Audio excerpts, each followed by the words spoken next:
What's going on, everybody? Appreciate you tuning in. If you're watching right now, then there's a good chance that you are interested in real estate or business or entrepreneurship or investing of some sort. I'm guessing you're not here just to, actually, I'm sure there's a small percentage that just want to see this handsome mug, but nonetheless, I appreciate you tuning in. As a lot of you know, I'm a real estate professional here in the Kansas City area, and I invest in real estate and I help other people do the same thing. A housing provider, former property manager, and so forth. And I want to, encourage people to put their money to work. I want to educate people about, real estate and financing, financial literacy. And I want to inspire people to take action towards their goals and their dreams. A lot of it, of course, is, tailored around real estate and investing, but that's just one way to be able to do it.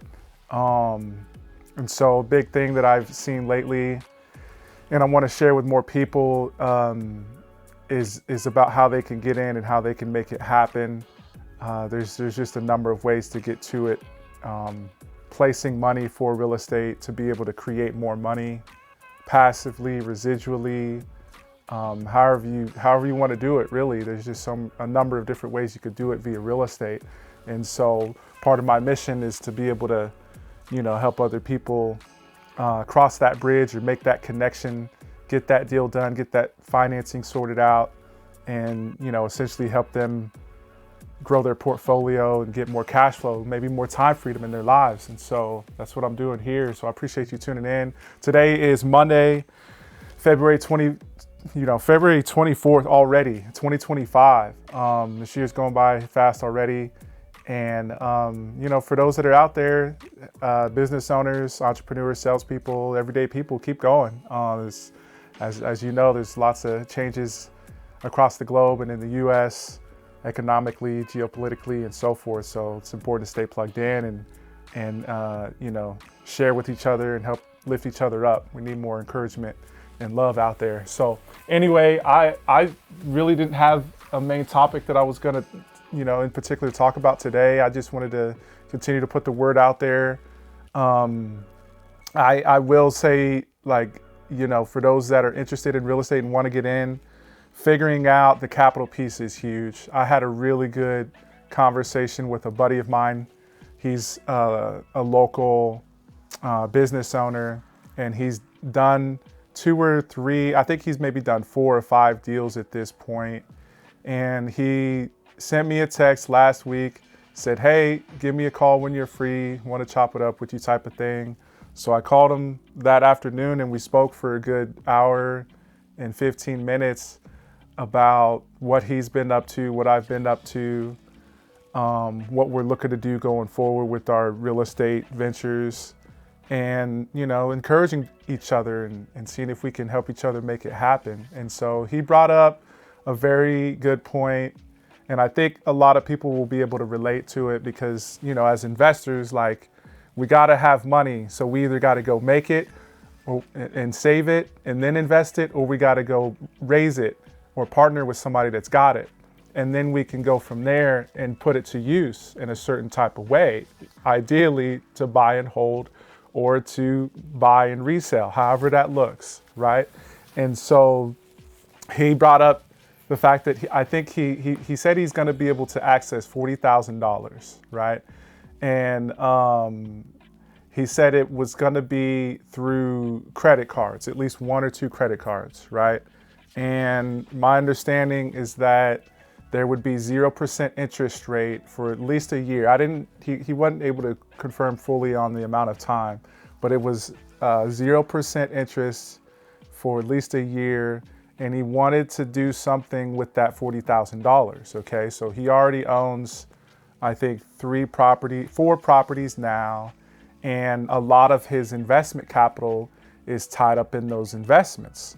And he wants to continue moving forward, growing his portfolio. And of course, he wants to grow his money as well, which is what most of us who are in real estate are doing, Or if you're a practitioner, you very well might be helping someone else or another investor do that, type of thing, right? So with that 40 grand, I asked him a number of questions to get him to think, because I have a pretty good idea of what he could do with it, or what I might do with it. And the thing about it is we're somewhat limited on what we could do, or he's somewhat limited on what he could do on that 40 grand, because it's going to have to be paid back and whatever rate that is being charged for the use of that money, and whatever terms for the use of that money, right? So if it's 40 grand and it needs to be paid back at some point, then essentially we're going to have to flip the money, right? So that means, okay, with that 40 grand, you may have to leverage it somehow, meaning that you're going to have to use that 40 grand and leverage it, meaning like combine it with another loan, or combine that 40 grand with another investor who has, hopefully 40 grand or more. Or you could leverage it, you could help another investor leverage it by loaning them 40 grand type of thing. Or if you happen to find a piece of property or an opportunity, I don't even know, a burnout house, or maybe some vacant land in and around Kansas City, maybe you might be able to flip it. But, been hammering the capital and financing piece more so now than I have before, because I realize how important it is. And I think a lot of investors, now that the market is different, realize how important it is too. And so figuring out like how to put it all together, right? Because again, I've mentioned before in previous videos, you may not even necessarily be the one that invests per se and is owner of that property type of thing. You can loan that money, or you can use that money to go find an opportunity, meaning that you could use a portion of that 40 grand to put together a marketing campaign, right? There's a lot of people interested in real estate investing, and they may get in by doing what's considered wholesaling or assigning properties. That's a thing, that's a play that investors can do to be able to, find opportunities and put some of that money to work. And if they find that opportunity, then if they're fortunate enough to be able to put it together, they can either sell it, assign it, they can get short-term funding for it to be able to buy it and immediately resell it. They could get short-term funding to be able to buy it, fix it, and then resell it, or again, buy it and rehab it and refinance in order to pay off the debt, then keep it. So that sort of thing. So I realized I had been going in deeper with the capital strategy and the operations, and it was mostly tailored to people who already have access to a certain amount of capital. And this is not only going to be helpful for investors, but those, me as a real estate broker, I'm connected with a lot of real estate agents and property managers and contractors. This is going to be helpful for y'all as well when you're looking to purchase your own investments to grow your portfolio. And also when you're working with clients, helping them through the process, because it's a different ballgame now. Things are more expensive. Not only just the cost of the money, but the cost to get into a deal and to get it renovated and to keep it, okay? And so if you're a real estate practitioner, not just an aspiring investor, but a practitioner, and that may be another whole business, and you're helping other investors through this process as well, helping them get to see, okay, if you have a client that has 40 grand or 50 grand or 60 grand, and they approach you to help them with a project, right? How can you help them more efficiently be able to get in and through that whole process, whatever that entails, right? Because, as I mentioned before, it's a different ballgame. Things are more expensive. We still have low inventory, and so things are still rather competitive. A lot of people know that real estate investing is a good play, whether you're, as I mentioned before, however you're making that happen. And so helping your clients, helping yourself, growing your portfolio, being a solid real estate practitioner, putting that all together, okay, having the capital is huge, right? So to continue the story that I told my buddy, or I was having a conversation with my buddy, that 40 grand, okay, he told me that he wanted to be a hard money lender. And I'm like, okay, cool. Like, once you're ready to go, let me know, because, you know, until it's like fully accessible, right, it's going to take time for him to access it. So until it's, you know, readily available, liquid in the account, then I can, or he can pair that money or leverage it and loan it to another investor on a short-term basis and flip his money that way. But you got to understand there's going to be more risk to that.